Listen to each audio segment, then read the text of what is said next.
Hey modders, welcome back to ModifedRoll. Don't forget we're sponsored by DM Dice. Check out the link to their website in our description, or head over to dmdice.co.uk and use the code ModifedRoll for 10% off all purchases. Just right at the top guys, quick apology. When we were recording this session, one of my neighbour's dogs was sat just outside my window barking at the beginning. Luckily it only lasts for a couple of minutes, but please put up with that. It's just at the beginning of the episode and then they let it back inside. But with that said, in our last episode, the party had made a deal with Lord Fenwick, one of the nobles of Cairn, and set about preparing and finding things to do in and around the city while they waited for these plans to take fruition. This included visiting one of the local bookshops to gather some smut, and find some potential jobs to carry out while they were waiting. They settled on one and headed off back into the valley, trying to find a family heirloom, a sword that was once used to possibly slay a lich. We rejoin them the next morning as they awaken and prepare to head off on their adventure. In this, episode 19 of season 2 of ModifedRoll, The Sword in the Corpse, part 1.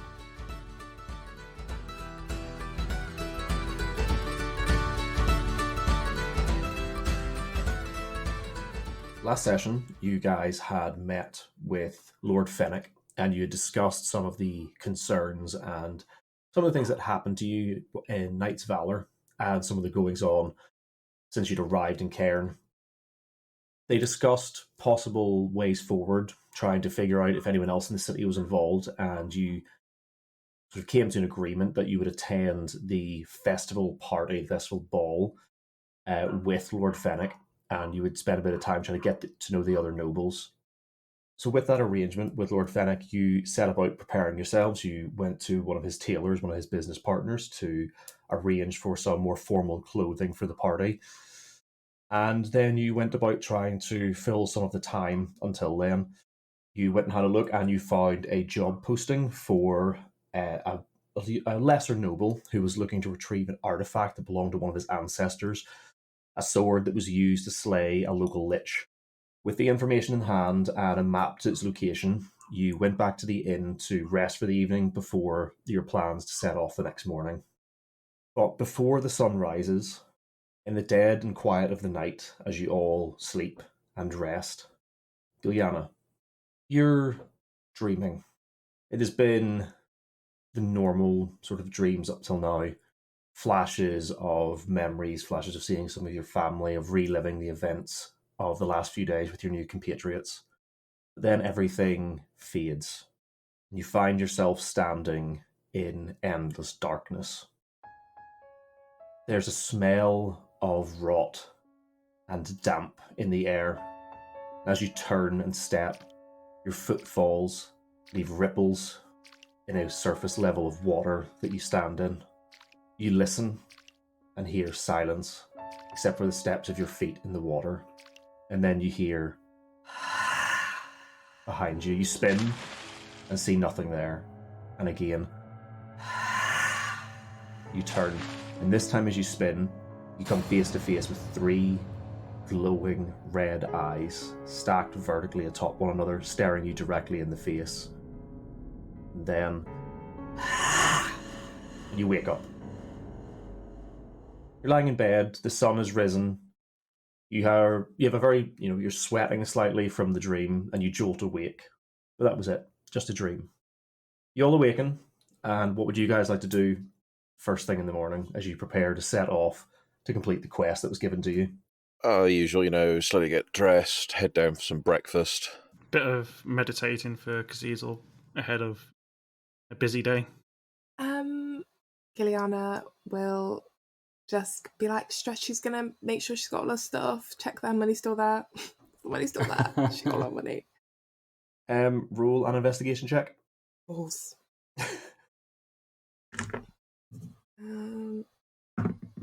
18.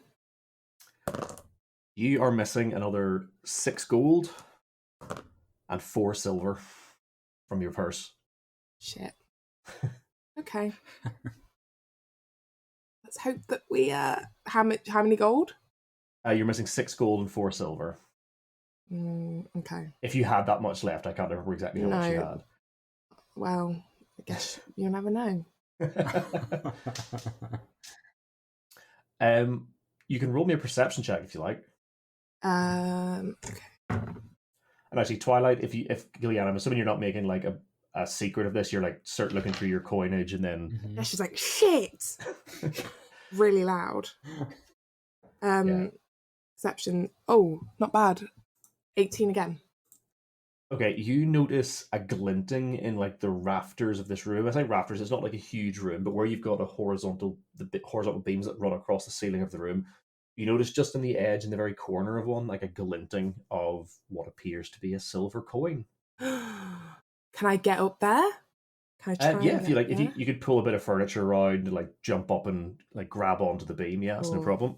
I'm gonna do that. Can I see anything? What's up there? When you get up there, you find a pile of all of your missing coins. Oh, yeah. I want to scrape it back into my... Is there anything up there? Is there a thing in there? Hold on. I wasn't sure if you were actually going to find this today or not. Yeah, as you go to reach out to grab your coins, what is your... would you have looked for this before putting your armor on? No. Okay, so I'm going to assume... Oh no, actually, tell a lie. That has a much higher attack modifier than I thought. It wouldn't have mattered if you have armor on. You reach out, and something bites your hand. You take 1 piercing damage, and all of a sudden there's a... as in front of you, almost like... do you remember Mystique in the... Yeah, Marvel, the X-Men films where like it's like the scale effect, like it's like that, and clamped onto the edge of one of your fingers is a little fairy dragon, and it's like it's currently trying to like worry at the end of your finger. Oh It's my god. Do I know anything about this thing, or is it just like an insect-looking thing? I would say because you're an elf and you like you grew up in like the forest and stuff near the Feywild, you can roll a nature check at advantage. This is not how I thought this morning was going to go. Me neither. I didn't think you're going to look for your gold so quick. You don't underestimate her need for gold. What check? A nature check. Yes. 12. Okay. I would say that fairy dragons are they're a fey creature. You would know that they are renowned for being invisible tricksters, which would be why you hadn't seen it before it bit you. They are actually relatively intelligent with a fondness for treasure and good company, but have a puckish sense of humor. Oh god. Was you rolled a 12 or 14? 12. Probably said about all but Twilight, I'm assuming you're watching this happen. Whenever you see the fairy dragon appear, you can also roll a nature check. Okay. Actually, Gillian, was that an advantage your roll? Yeah. Okay. Okay, so that is an 18. Okay, you would know, you know all the same information as Gilliana, but you also know that fairy dragons, while not like full dragons, they have a draconic nature to them. You can like play to their nature by offering them treasure. This can be like, in this case, he obviously quite likes gold coins, but this can also be sweets, baked goods, baubles, and you could exchange this for assistance or safe passage through their territory, or just to stop stealing your shit. But they are intelligent creatures, and it's obviously not very happy that you found its hoard that it was assembling, and it has lashed out at you. Well, I'm not very happy that it stole my hoard in the first place. Oh god. I'll say both of you would know they don't speak common. They would speak Draconic or Sylvan. Oh, I speak Sylvan. Ah. I'm going to call up to it in Sylvan.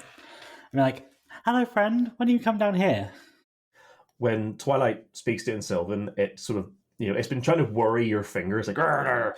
It stops and like looks past you over to Twilight, and like, it's very expressive in its face. Like it doesn't have eyebrows, but if it did, it would raise them. And it lets go of your finger and like, does that thing where you've had something nasty in your mouth. It goes, bleh, bleh, and like sticks its tongue out, bleh, and then jumps down off of the rafter onto the bed next to Twilight. It's not often I get to hear the sylvan tongue around these parts. Well, it's not often you see something as magical as you around these parts. Whenever you say that, it's like he like, puffs his chest up. And actually, you rolled an 18, so Mhm. you would know that a fairy dragon's coloration denotes its age, and that this one is currently like mostly red with like tinges of orange towards the tips of its wings and along its spine. So you would know that this fairy dragon is probably only about 5 years old. So cute. very young. Mhm. Yeah, it, like whenever you say it, like puffs its chest out, it like preens. It's like, oh yes, I am very magical. I am very lovely. And he looks over his shoulder to Giliana, who I'm assuming at this point have you climbed down again from the rafter after collecting your gold. Do I have my money? You Yes. can take your money Yeah, now that- while he's wait, distracted. How Whenever he much money sees, did I lose? I was hoping you had kept track of that because it's. I have written it down. I'll have to I go thought back it was and gone forever. I have it written down in each of the session notes, so I will go back and find it. Obviously, you've got the 6 from today and the 4 silver. I will go back and find the other stuff in a bit, but it is in my session notes, so you will get it back. Whenever he like sees you climbing down with his horde, he like hisses and then says to Twilight, "I do not appreciate the big one taking my horde away." Well, I feel like the hoard was hers to begin with, no? She obviously didn't protect it very well. Hordes should be protected, otherwise they go to those who can claim them. Yes, well, indeed. But as you can see, she wasn't aware that something like you were around these parts. And she's never really experienced anything like this, I don't think. You're very smart and clever to have got it all. Again, he preens at that and says, "Well, her ignorance is not my problem." No, indeed. But I do not think she would appreciate you taking any more. Is there anything we can placate you with? Start a new horde, maybe. I have this little, and she's gonna. His eyes twinkle at that. I'm gonna pull out. So Twilight has all these little kind of figurines she used to play with in the observatory, Mm-hmm. and I'm gonna pull out a little wizard and be like, I have this, which is very special, very rare. And I do not give it up easily, but I do feel like it needs to be in the care of someone who will look after it. And I'm going to place it in front of him. Yeah, he sort of like sits back on his hind 2 legs and like reaches forward and like grabs on. Like, what sort of size would you say this thing is? This little wizard thing. I should have also described as well. Obviously, when I said this thing was biting Giliana's finger, this is like a tiny creature. This thing's probably only like the size of your hand. Yeah, I'd say it's about the size of a D&D mini. Okay, so it's probably just slightly smaller than it. So it like reaches out, pulls it forward, and like holds it up, and like turns it side to side, inspects it. Then it reaches forward, like gently, like gnaws on it to say, like, like when you see someone biting into a gold coin to see if it's real. It does that. It's like, and it holds it. It's like, rare, you say? Extremely. Then I suppose it shall suffice for now. But your friend must either be more wary of her hoard, or other offerings could, of course, be made instead. And at that, he like leaps up back onto the rafter, and you see him like pushing it into the corner where the gold coins were, and then he like curls around it like a cat. And he gives. What was your name? He had like curled up as like a little cat, but then he like raises. He like flops his head back over, so it's like a cat does, where it's like resting on the sill, and like so its head is just sort of like leaning down, looking at you. But not holding it up at all. And he says, "You may call me Imphis." And that's IMFIS. Imphis. Well met. My name's Twilight. I'm sure we'll see more of you. Oh, I guarantee it. And he looks at Giliana once more and like breathes out like a puff of like sparks, but like not like fire sparks, but almost like glittery sparks. You know, like a firework sparkler, almost like those. And then he turns invisible again, and all you can see is the little wizard token. Well. Giliana's just going to give it the middle finger. Listen, Giliana, I managed to convince him to not keep that gold. So make a dexterity saving throw. Oh no. No, I won't. Okay. Then you don't. No, one sec. I know. It's fine. I was joking. 22. Okay.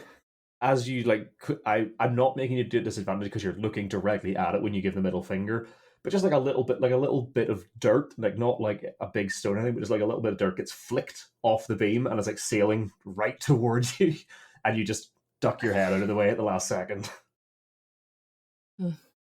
Now, I don't know where to put my money, where the money won't get stolen by little, horrible little creatures. He said you weren't guarding it very well. Well, I was. Obviously I'm not, because he got it. But I don't know where to put it. Where do you put yours? I mean, mine's in like a million places. We went through this already. Twilight has hers like in her brassiere, in her socks. Yeah, in the boot. Well, I'm going to put mine in my brassiere. And then yeah, just spread it. Spread it. Don't have it all in one place. Just as like a metagaming thing, I'm going to assume that when you guys are in public, you're being very careful about your stuff. I also assume that when you're in like your room, that you're not having everything like locked away and cinched up. So it's like your bag might have been open and it snuck in and grabbed some coin out of your bag. It just pretty much comes down to I was taking a bit of liberty and assuming that you weren't keeping like everything hidden under your mattress at the time. Well, from now on, I am keeping it. From now on, it can be assumed that with the knowledge that there's something in your room stealing your coin, that you're going to do a better job of hiding it. Yes. But yes, so you've now met Imphis, and yeah, you've got a companion you didn't know you had or wanted. Yeah, I'm just gonna be. I had to give him a wizard to keep him happy. Now I haven't got a wizard in my party. Ugh. Where did you have a wizard? Listen, I didn't know we had a wizard. I'm just gonna like reach into one of my many pouches and pull out like loads of little figurines and be like, "Look, I have lots of things," and I'll put them back in the pocket. Well, at least I have it back. That's the real thing. True. Okay, just be careful with it. So after the morning's excitement, you all head down and meet up at some point. Yeah. Yeah, well, all that's going on. Sinclair's just, he's just devouring his breakfast. I'm just there in silence, just meditating. Yeah. It's a quiet morning it's a quiet morning for us too. Yeah. Your dad's just like, what are taking those two so long? Their breakfast is getting all cold and eaten. I mean, we've got a job today. Yeah, so I'm assuming you two go downstairs, join the other two. Do you relay what's happened in to these two? Like, warn them, or you hope that Fairy Dragon steals from them next? As they come down, I'm just like, it's about time. Well, Casisol, we've had a run-in with a fairy dragon who decided to steal. You know how all my coin has been going missing? Well, that little thing has been stealing all of my coin. A dragon? A fairy dragon. His name's Imphis. He's really cute. He's a wretch, and he bit my finger. Oh, actually, I should look at that. I'm going to look at Giliana's finger to check it's okay. What did you do to make the dragon angry, then? I went to get my rightful coin back, and it decided it was going to bite me because of that. I don't see how that was my fault. How did it get to your coins, then? You're saying that you stay in a strange town and you don't keep it under your mattress. Well, no one told me that I was meant to do that. What do you understand? Have I never told you guys that I'm not very well travelled? Hello. The other night we had someone come in and try and kill us. Wouldn't you want to be a bit more careful with your stuff? Well, I don't know. I love the victim blaming going on here. To be fair, I feel like Giliana has money, so she doesn't think about needing to protect it, right? I'm sorry. I'm sorry that I... No, it was the dragon. He wanted to make a horde. I've now given him a new start to a different horde. So we just need to watch out. At least there's a happy dragon. Yes. So yeah, just because there was a couple of bits that went on there. So Kazisel would know that fairy dragons are much more fey than they are dragons. Weird way of saying that, but they have some draconic lineage, but they are a fairy creature before they were a dragon. And Twilight, you said about the injury to Giliana's finger. She's got like a couple of little puncture wounds where she's bled a little bit, but like I say, it was only one piercing damage she took. But yeah, it is just a little like puncture wound. Oh, good, because if it was, Kiliana just leave that hanging there. If it was, shakes fist. Order. But yeah, so you've met up, you've regaled the others with your excitement from the morning, and your plan, from what I remember, was to head pretty much straight off. You have the map and the location for what was the Lich's lair that this noble, I think it was Brinlow, had discovered. There was a sort of map passed down from his ancestors he found recently, and you know that is meant to lead you back into the valley towards where this Lich's hideout was. Is there anything else you guys wanted to do, or were you planning to head straight off first thing in the morning to try and take care of this? No, we've got to go because we've got to get back, haven't we? Have we all got our books? Well, yeah, book club. I mean, you all have the books that you bought last time, yes? Yeah, because we've got, 5 days till the ball? Yeah. And you were told that to get into to get back, I think the idea was that you could, if you left first thing in the morning, you could pretty much get to this hideaway, and if it was as simple as Brinlow said, you could literally be there and back within a day. Wasn't there another place we could go to as well? Yeah, there was it was on the the way. potential sorting out the issue for a farmer, which we said we might look into. Yeah. I'm remembering the conversation now, but I can't remember what his problem was. There was something there, like animals or something. Sheep in the valley. They were attacked, killed by something, but something was also taking them. And that's about a day's travel from here. 100 gold reward for the investigation, and evidence of a creature for a slightly bigger reward. That's right, yeah. That one was just to carry out the investigation. Mm-hmm. So is the plan to do the Brinlow quest first, or are you planning to go to the farmer first? I think we were just going to go by whichever was closest on our way over. Was that the plan? I think the priority was the more well-paying one. Yeah, I think it was the sword, and then if we had time, we would do the sheep. Mm-hmm. Yeah. Cool. So do you guys plan, because obviously it is back in towards the valley, you can tell from the map and the discussion you have with Brinlow that there is a bit of a track leading up to where they believe the entrance to this lair is. Would you take the horses and cart, or would you walk it? Is it quicker on the horses and cart? I mean, it would be slightly quicker on like the main road, but then because you don't know how clear this like track might be, like if it is only like, you know, an old deer track or an old foot track, it might not be particularly easy to get the horses and wagon up it. So the time you would maybe, again, for all you know, it could be completely clear. You just don't know until you get there. So you just run the risk of having to tie the horses up somewhere else. Yeah, tie them up near the main road, at which point someone could nick them. I think we can walk. Let's just walk. It's a lovely day. I don't want the horses to get nicked. Yeah. Okay. Is there any last minute preparations you want to do before you go? I don't think we've got any money to buy anything. So I definitely don't. Yeah, so don't forget you did pick up some stuff last time. You've got some... Oh, no, you were meant to go and pick up some potions, weren't you? Shit. Yeah, let's go do that. I spent like a load of money on that. Yeah, did you write down what it was you bought? Yeah, it was a healing potion. I think it was just a standard. Yeah, because it was expensive. So yeah, you head back to the Alchemist, which is the Bubbling Vials, which was run by the halfling woman, and you covered in tattoos. So you head back in. It's relatively early. They're just opening up, but as promised, they have the potion ready for you. And they hand it over, you pick it up. Was there anything else you want to do? Any last minute checks, or were you just, once you picked that up, were you just planning on heading straight off? I think that was it. Yeah, because we don't really have anything else to do. Yeah. Cool. Unless we want to buy more smut, which, I don't have the money for any more smut. No, my smut That's a bit budget much is... for me. We're going to make smut money. That's the important thing. Yes.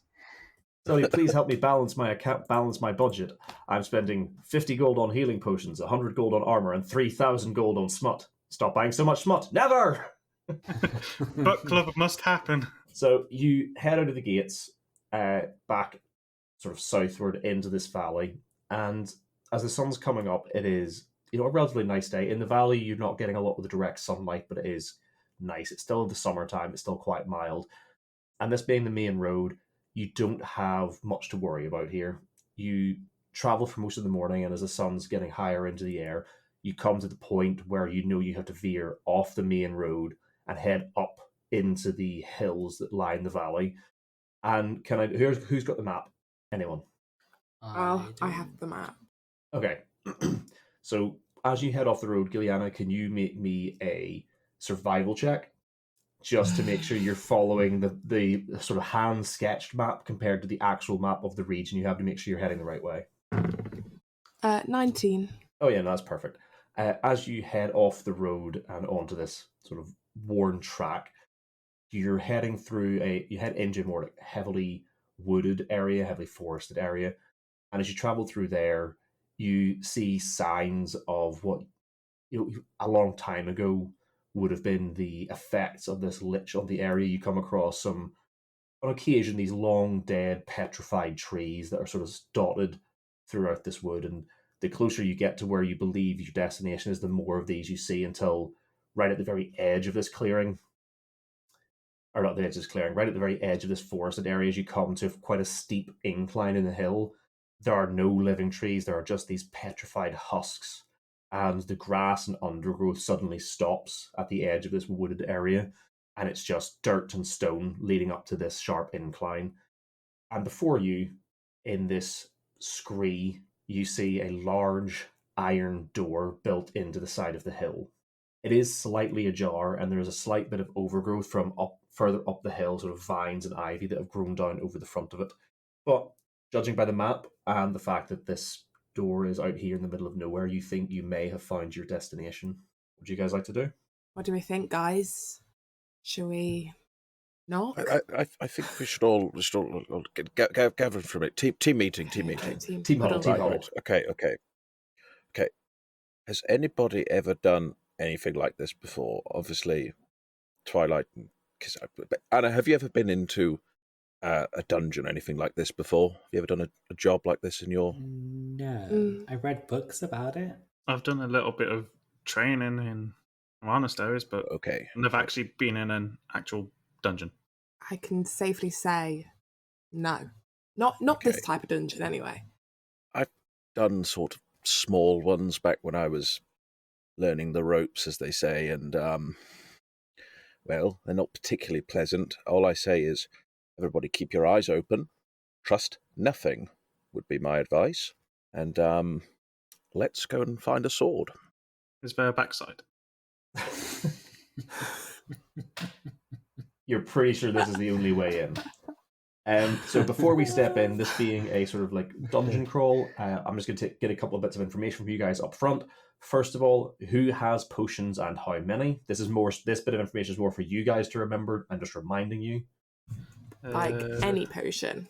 I'm more so healing. I'm going to assume, like, this being a dungeon, the team is going to want to know who's holding on to the healing potions. I have a potion of healing. Okay. I also have a potion of healing. Anyone else? 0. No, I don't have any. I So have the these... two that don't have abilities of healing has the healing potions. Yeah. Yeah. Which is good. I have these 2 little potions here. She's flashed, for our listeners, she's flashing the cards that you get from DN Dice whenever you purchase some of their lovely dice. Which, unless I know which card she has, I don't know if I'm going to let her use them or not. I have... Insert sponsor messages now.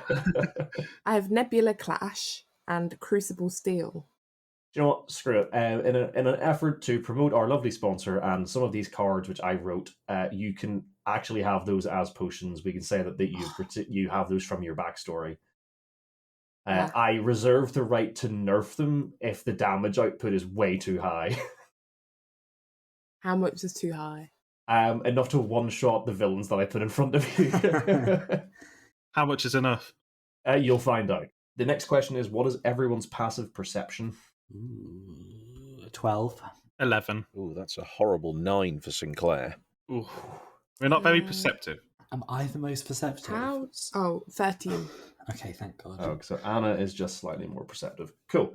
And the next question is, what is going to be your standard marching orders? This is the order I'm going to assume you guys are going to enter a room unless you specify otherwise. You can't obviously, you could enter the first room and go, actually, this is a bad idea. We're going to put somebody else at the front. This is just so I don't have to ask every single time you walk into a new room. Who wants to go first? I'll go second. I'm not sure it's best for me to go first because I'm not Yeah, you're very sneaky. resilient. Mm. If I get This hit. again, this is just assuming, unless you say, like, Gilliana might say, I sneak ahead or whatever. I'm just assuming if you guys say we walk into the next room, this is just like your general marching order. Yeah, I'm sure Sinclair would be happy to be up front. He's Okay, so kind of the Sinclair, meat shield. Kaz, I'm assuming the dungeons. I'm assuming would it then be Gilliana and then Twilight, or Twilight and Gilliana? After Cecil. Yeah. I'll go at the back. Okay, so Twi and Gilliana. Cool. Like I say, you can change that order any time. That is just what I'm going to assume, unless you tell me otherwise. So, as usual, I've made like a little map, but it is mostly just for checking distances and stuff. I will try to avoid you guys as well try to avoid saying I move here or there, or like describe where you're actually moving, and then we can just have the tokens as reference. So, you guys pull open this iron door, and Sinclair, as you step up to this thing, it is heavy and it is almost completely rusted over, but you're able to like pull and pull and pull, and it creaks and groans, and as the rust tears away, and you eventually pull one of the doors open. And inside you see a dark, dusty, cold stone room. Directly opposite you is another set of doors, and the walls to the left and right have a door in the middle. And you can, being the one at the front, roll a perception check. Okay, here we go. That is that's good. 19 plus -1, 18. Okay. As the light spills in from outside, you can immediately spot what appear to be arrow slits in the wall to the left and right. And I don't mean like traps things where it's like a little circular hole. I mean like, medieval castle style vertical arrow slits. Yeah, where you would station soldiers. Yeah. So you're at the front, you've just opened the door, you haven't stepped inside yet, but you have managed to spot that. What would you like to do? First thing Sinclair is going to do is actually do a quick look around in case there might be a trigger for some kind of trap in the room. Yeah, roll investigation. Ooh, not so good. Investigation, that's a solid 10. I mean, that makes sense because you're stood at the door. You haven't actually stepped into the room yet. But as far as you can tell from where you're standing, there doesn't appear to be any sort of like trigger activation in front of you. Okay, Sinclair will then slowly start to walk into the centre of the room and will gesture for everyone to follow. Yeah. You step into the room, your footfalls echoing about the bare stone walls, but nothing happens. Dust puffs up from the ground at every step, but there are no other movements, no other sounds to be heard. Out of curiosity, what does the air smell like? Is it sort of foul, or is it sort of It smells almost stale. like stale? Stale air, dead air. There's been, with that door closed, there has been no circulation, no movement in here. It just smells like bare stone and dust. Okay. So, as a reminder, you've got a door to your left and right, and a larger door directly in front of you. So Sinclair will then turn to the others. So, what do we want to do? Shall we investigate the two rooms off to the side here? So, back at my at the monasteries, how much training would I have had in this sort of situation? I mean, I'd imagine the monastery didn't really focus on like dungeon crawls. Like you were a monastery, Yeah. you focused on learning the ways of the Ascendant Dragon. So, like, it depends entirely on how you want to apply your training. Like, you're not going to have done lock picking and stuff like that. Of course. But if something arises and you want to apply your training to it, then we can work out a way that works essentially. Yeah. But no, you were never like dropped into a bare stone room and went find your way out. No, I was thinking more like kind of like, I don't know, kind of like how would someone go about going through a dungeon? Just not carefully detailed, but like not detailed, but like as.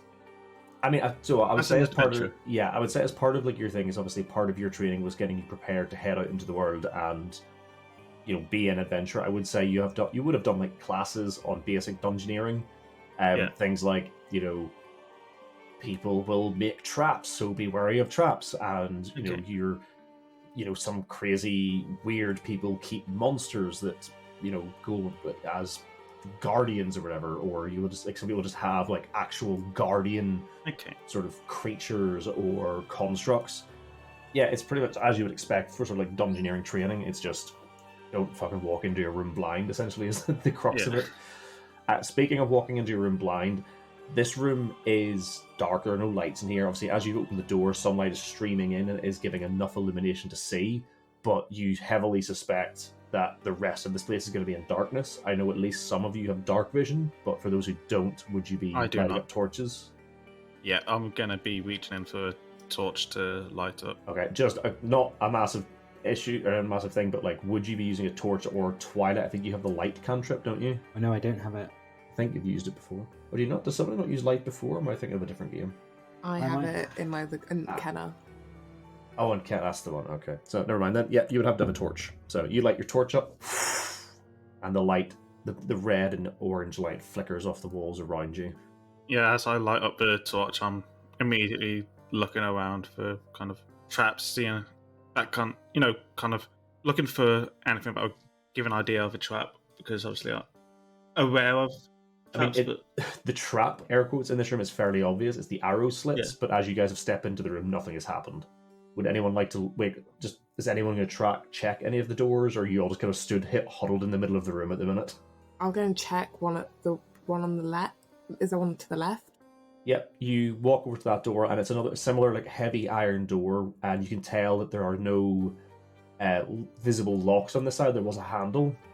Somebody else who's come through here has obviously like damaged this door to get through it, and it is not ajar, but you can see a crack where it's like not fully closed. This one's kind of open. Do we want to check in here first, guys, or Sinclair will walk over and join Gilliana. Might as well. Makes it easier to get in.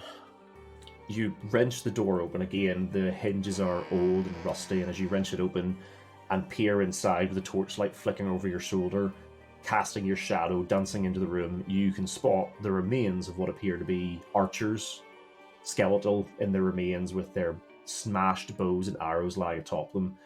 You suspect the trap here may have been that somebody walks into the room and a bunch of people shoot them with arrows from these side rooms.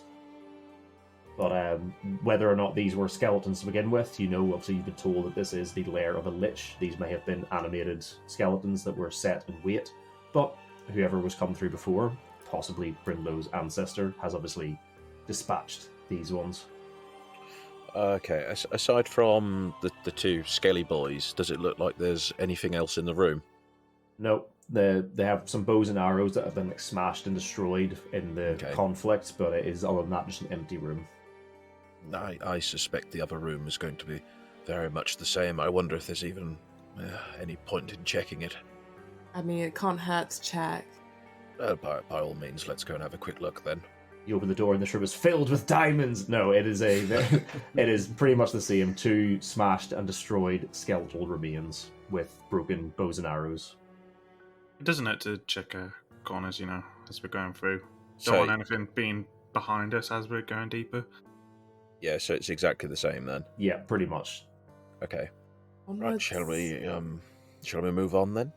Yeah. So you head to the larger door that was directly opposite when you entered, and just for the sake of description and with the map I have, we're going to say that is to the south.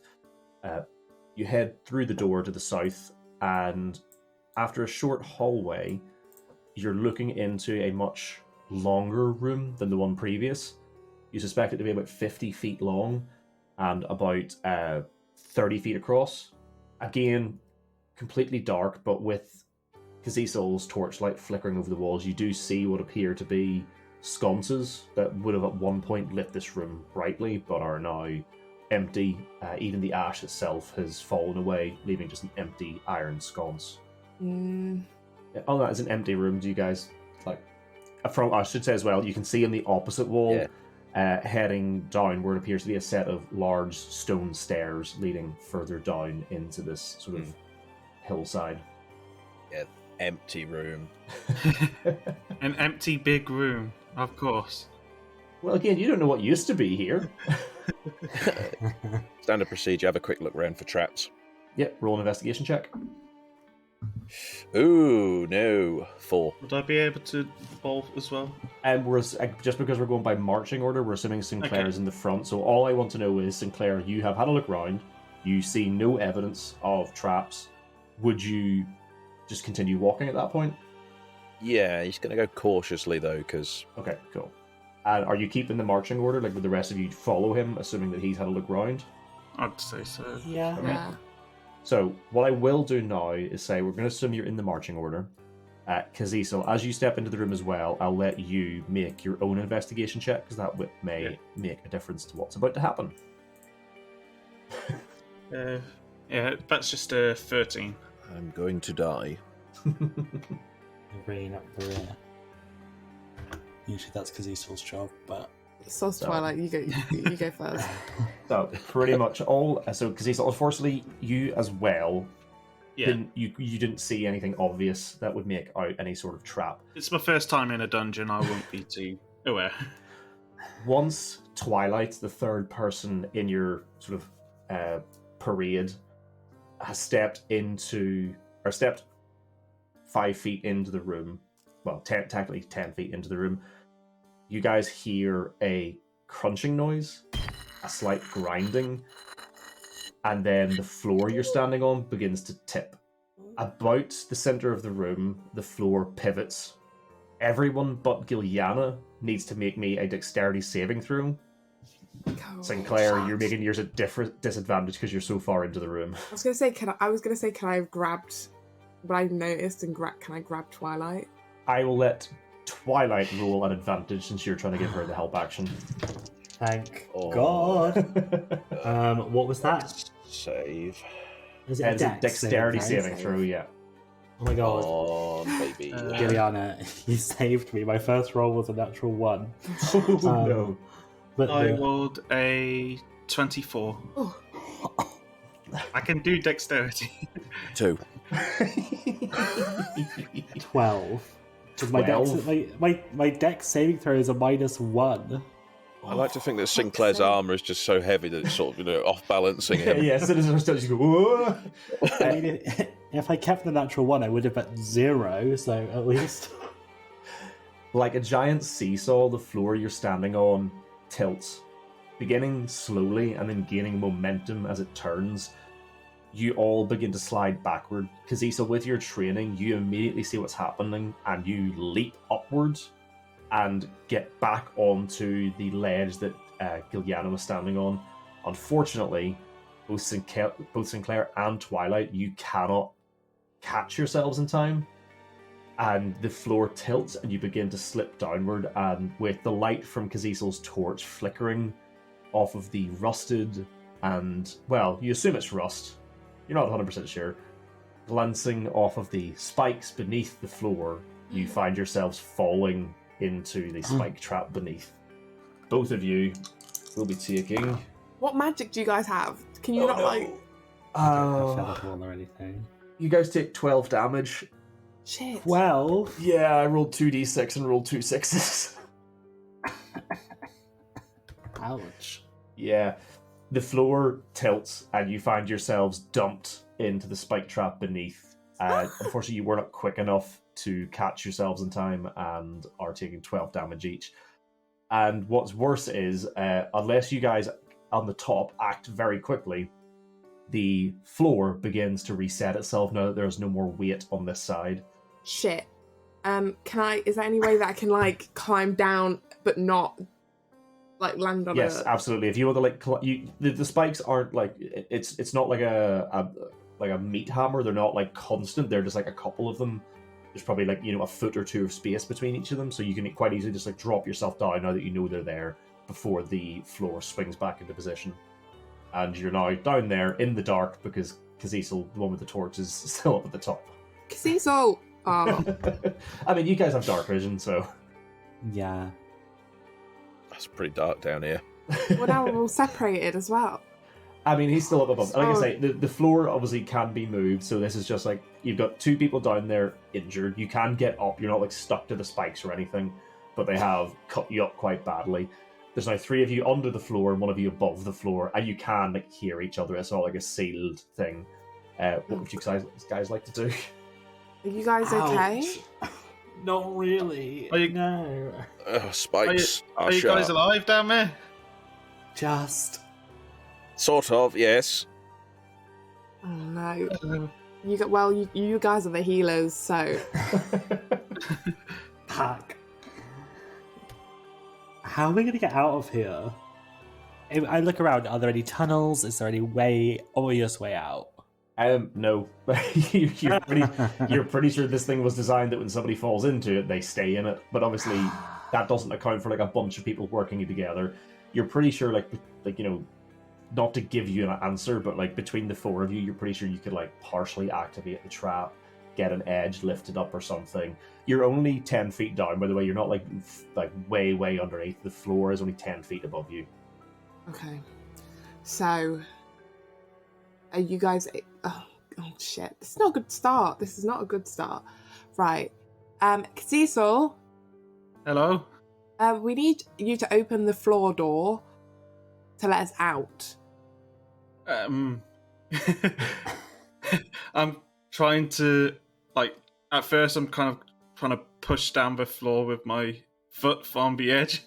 Yeah, so if you like get yourself up to the edge of it... See, testing how much force it takes. Yeah, you realise that obviously it didn't activate until all 3 of you were on it with like your general weight, but you realise if you get like a grip in the corner and like brace yourself against the wall, you can exert enough force to get it to start to move. Yeah, I'll get into the corner and kind of try and put as much pressure on as I can to try and tilt it. Does that give enough space for people to be able to... It's certainly enough. There might not be enough space up for like all of them to climb out, but it's enough space that they can like start to like, Sinclair can maybe reach up, pull it a bit further down, and he is like 8.5 feet tall or whatever fucking size he is. So Just take his feet off the ground and use his weight to bring it down as well. Pretty much, yeah. But what I will say is to do that, so you've had to like set your torch down next to you and you've like pushed the floor down. All of you can make me a perception check. Oh God, I'm rolling so shit. 4. 22. Ooh, Okay. 11. Okay, Giuliana, you immediately notice where Cecil is standing as he's like pushed this down because you're looking at him. The torchlight is like flickering off the wall, and you notice there is like a hole in the wall next to where almost the floor would meet the surface. And as you look down directly underneath that, you see what appears to be a rusty python, like a climbing python. You can surmise that this has been like at some point in the past was hammered into the wall to stop the floor from moving. You suspect this was how the previous paladin got his way through here. Okay, so can I take that and put it in the hole? I mean, I would probably do that works? after you're on top. The idea was that he had got the floor up, put the python underneath, so that when the floor came down, it hit the python and didn't rotate the whole way. Right, okay, yeah. So, should I... See, I'm thinking, how do we get everyone out? I will say at this point, with Cecil pushing it down and Sinclair able to like get his weight on it, you guys can just like between you, like, give each other a boost up, get a rope, whatever. Like, I'm not going to make you roll for this. It's only like 10, 15 feet at most. You guys can, between you, get your way back out. Okay. Yeah, so you all climb back up with Cecil's help on the floor, Sinclair putting his weight on it. You all assist each other out, lift each other up. And now that you've seen the python, I'm assuming one of you at least wants to try and do that. Yeah. Cool. Probably not me, as I don't. I'll do it. I haven't seen it, so...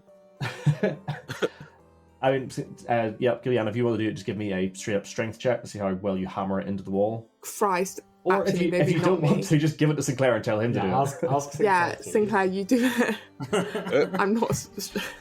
Okay. Strength check, did you say? Yeah. Hooray! Good roll. Unnatural 20. Nice. So once you guys are out, you manage to like rotate the floor slightly back the other way, and you get the python underneath, and now the floor can't move that way. Now, you're aware that if you go to the other side of the floor, it's probably going to try and rotate the other way. So you just have to be like careful that when you get to the other side, you all like do it. You also know it takes a certain amount of weight, so you could just go one at a time and just get over the other side. So again, you guys could work that out. I'm not going to make you roll for it. You all just go one at a time, get over to the other side of the floor. It doesn't have enough weight on it to activate it, and you're all able to get to the stairway on the other wall. Well, Sinclair, you're probably heaviest, so we should probably stand on this side so you go, and then it doesn't tip Yes, indeed. I'll go first. with your massive armour and Goliath height. My gigantic ass, yes. Ass is saving us again. With that said, you manage to get across the teetering trap and make it to the stone stairwell, which leads you further down into this hillside, or this lich's lair. And you find yourself standing in a sort of, again, another three-way entryway, this time with a closed door in front of you.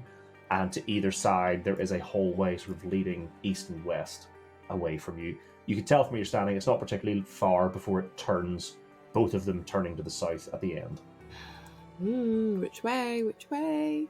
Could we take a moment and just bandage our wounds? I'm bleeding quite a lot. Oh, yeah. I should probably do something too. You can just feel it rushing to your head, can't you, Twilight? It's not particularly Yes. pleasant. Not good. I guess I'm just going to cure wounds on myself.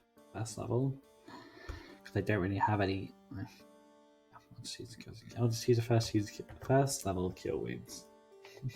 Yeah, Not I'll do the stop same. Oh, that's one of my smiting slots gone. Oh.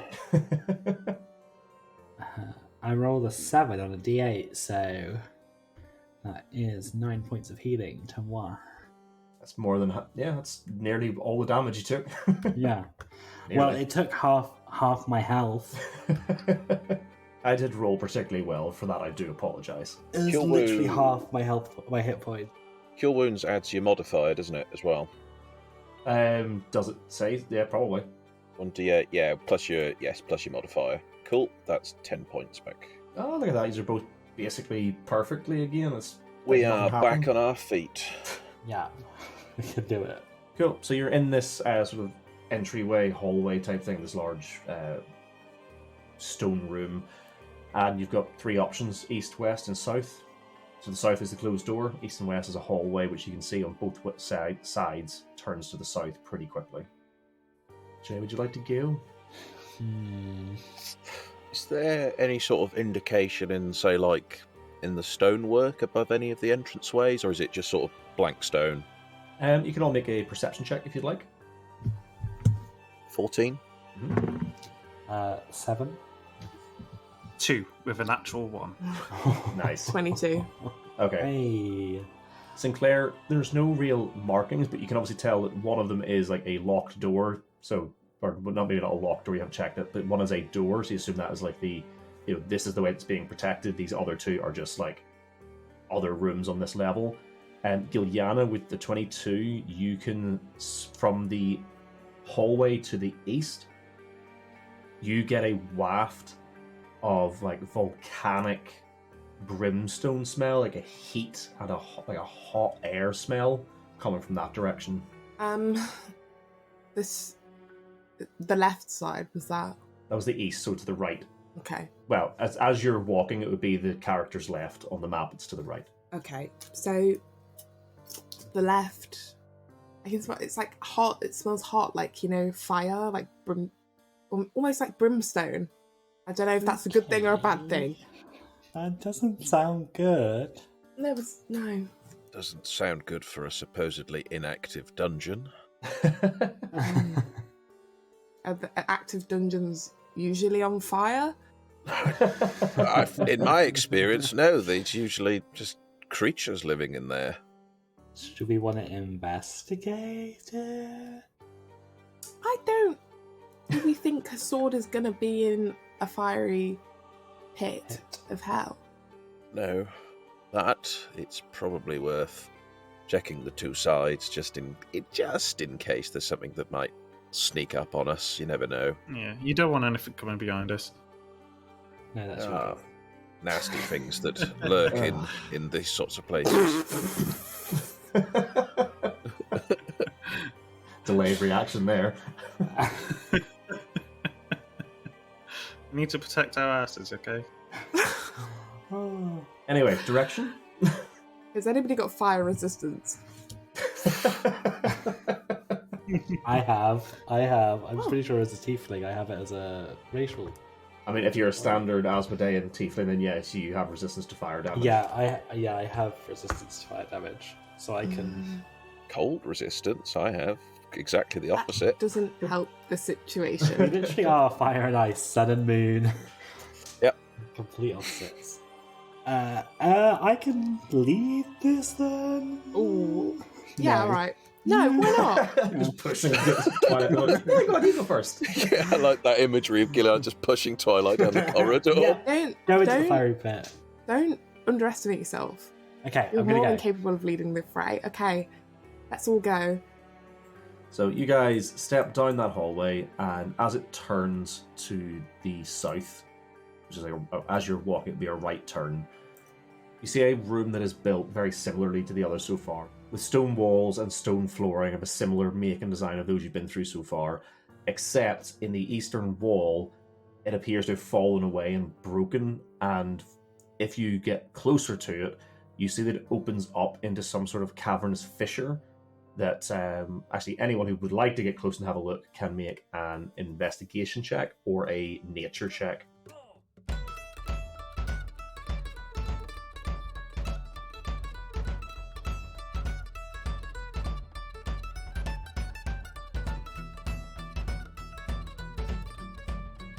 Well, that's it for another episode. Thanks for sticking with us. As usual, I'd like to thank Lixie B and Jeff for the wonderful logo and character art they created for us, the Storm Weather Shanty Choir for letting us use their song Drunken Sailor as our theme tune, DN Dice for sponsoring us, and all of our wonderful Patreon supporters who have been helping us out. So just before we jump into the recommended podcast for this episode, just want to quickly let you guys know, if you haven't seen already, on Twitter or on Discord, myself and the rest of the cast were recently guesting on Penance RPG's livestream, where we were playing one of their Halloween streams. They run these every year and have done for a few years now. They're always such good fun, and we were really chuffed to be involved this year and actually get the chance to sit down and run a stream with them. Nikolai ran the game for us, and it was as absolutely insane as any other game I played with these guys. So that was streamed on their Twitch channel. You can find us there on their recorded videos.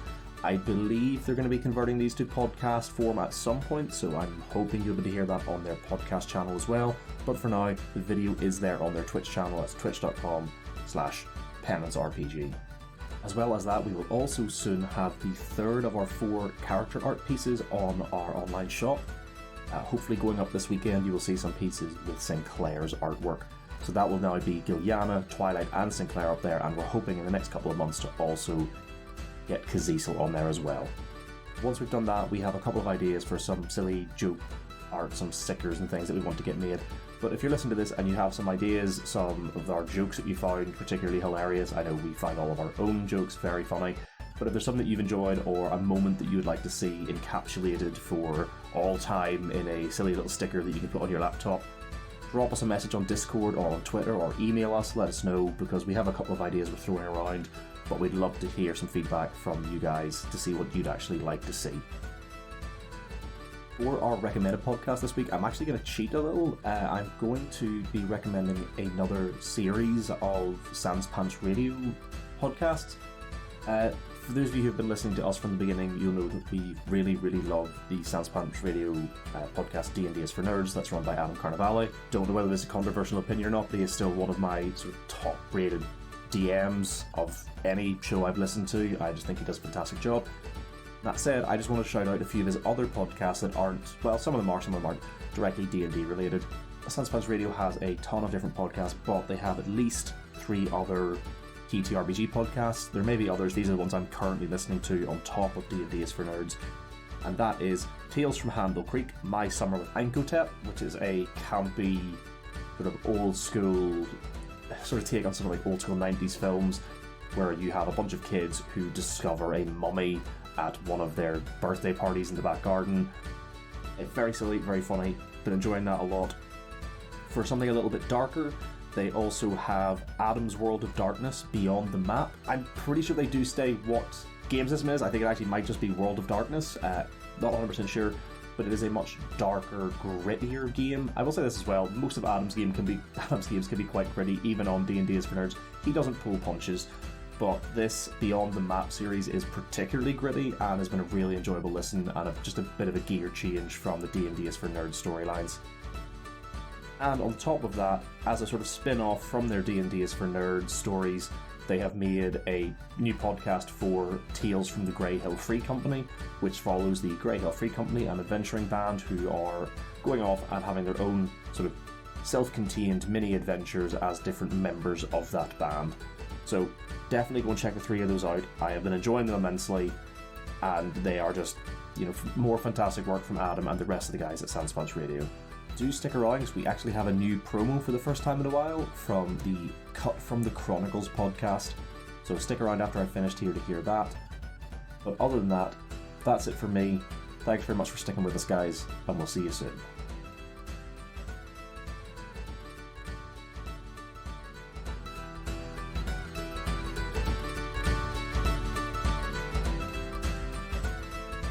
The Pathfinder Chronicles are the legends of our age, heroic epics that tell of inspirational acts of courage and duty.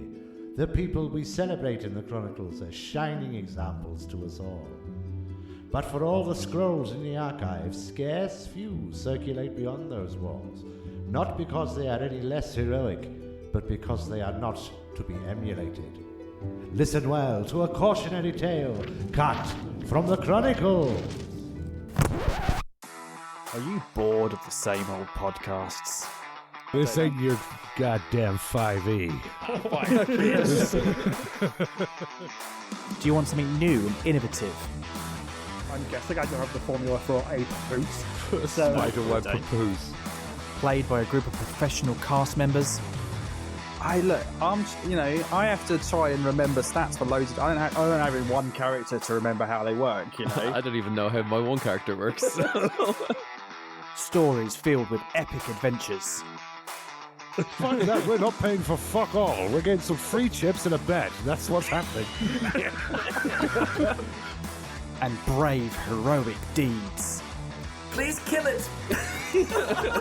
I'm very, very tired. Deep, meaningful character development. I don't want to return an abject failure. So you're just never going to go home then? GMing of the highest standard. Rage fills, live limb, fire strike, kill, fight Sorry, hard. that's just 6 seconds up. Then subscribe for all of this and more. I'm deeply uncomfortable, but it feels like I've been down here forever, and I'm not sure that I'm not in hell. Cut from the Chronicles, a Pathfinder 2nd edition actual play, coming October 10th. When I retell this story, I may change some of the details.